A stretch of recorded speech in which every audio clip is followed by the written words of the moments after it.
Ramnagar high স্কুলে NSS ইউনিটের উদ্যোগে 7 দিনব্যাপী যে প্রশিক্ষণ শিবিরে আজ আনুষ্ঠানিকভাবে উদ্বোধন হয়েছে।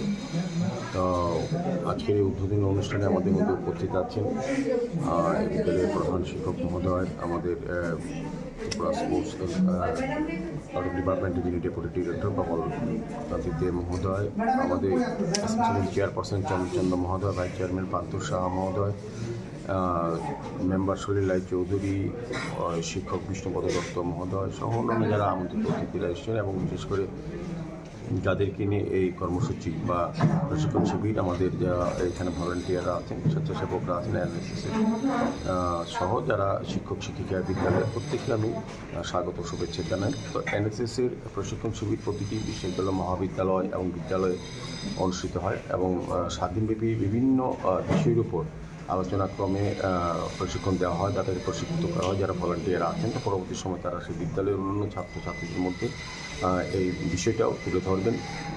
উদ্দেশ্যই হচ্ছে পুঁথিগত বিদ্যার পাশাপাশি একজন ছাত্র বা ছাত্রীকে নিজেকে মানসিকভাবে তৈরি করা, অন্যের জন্য পরিষেবা প্রদান করার ক্ষেত্রে মানসিকভাবে তৈরি করা, যে অন্যান্য গুণাবলী বা সামাজিক দায়িত্ব, সামাজিক কর্তব্য সামনে রেখে নিজেকে তৈরি করা মানুষ হিসাবে, এই উদ্দেশ্যেই বিভিন্ন প্রশিক্ষণ শিবির আয়োজন করা হয়। আমার আশা প্রত্যাশা থাকবে যারা আজকে স্বেচ্ছাসেবকরা এখানে প্রশিক্ষণ নেবেন এবং যারা প্রশিক্ষণ দেবেন তারা তাদের মধ্যে আলোচনার ভিত্তিতে সত্যিকারের মানুষ হিসেবে তৈরি করা এবং যেটা এনএসএসের মূল উদ্দেশ্য হচ্ছে পরের জন্য করা, পরের জন্য দায়িত্ব নিয়ে সমাজকে সুন্দরভাবে তৈরি করা এবং পরবর্তী সময় রাষ্ট্রীয় চিন্তা, রাষ্ট্রীয় ভাবনা, রাষ্ট্রীয় কাজে অংশগ্রহণ করা, তাদেরকে সেভাবে মানসিকভাবে তৈরি করা এবং বিভিন্ন কর্মসূচি থাকবে এর মধ্যে, যেগুলি সমাজকে সুস্থ রাখার ক্ষেত্রে বা সামাজিক বার্তা থাকবে।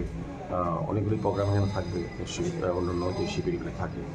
তো আমার মনে হয় এটা একটা ভালো বিষয়, সমস্ত বিদ্যালয়ে, বিশ্ববিদ্যালয়ে, মহাবিদ্যালয়ে হচ্ছে।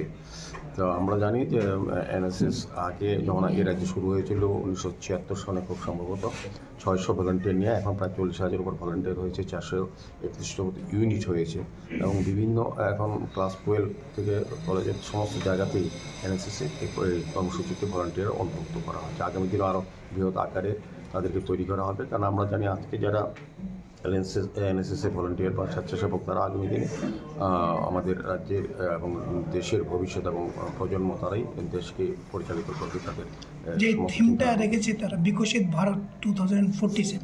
এনএসএস বলতে আগে বুঝতাম যে আমাদের শুধু বিদ্যালয়ে কিছু কাজ করা, বৃক্ষরোপণ করা, পরিবেশ দূষণ মুক্ত করা বা সামাজিক যে এদিকগুলো তার দূরীকরণের বার্তা দেওয়া, পাশাপাশি এখন বিকশিত ভারত তৈরি করার ক্ষেত্রে যে প্রকল্পগুলি ভারত সরকার নিয়েছে সেগুলিকে জনসম্মুখে তুলে ধরা এবং তার সুফল যাতে মানুষ পায় সেদিকে লক্ষ্য রাখা কিন্তু এনএসএসের কাজ। এখন তারা কিন্তু বিভিন্ন গ্রাম দত্তক হিসাবে নিচ্ছেন, একটা গ্রামকে তারা অ্যাডপ্ট করে সেই গ্রামের সমস্ত ব্যবস্থা দায়িত্ব তারা নিচ্ছেন। সেভাবে সমাজকে নতুনভাবে তৈরি করার একটা চিন্তাভাবনা এনএসএসের এই প্রশিক্ষণ শিবিরের মধ্যে উঠে আসে।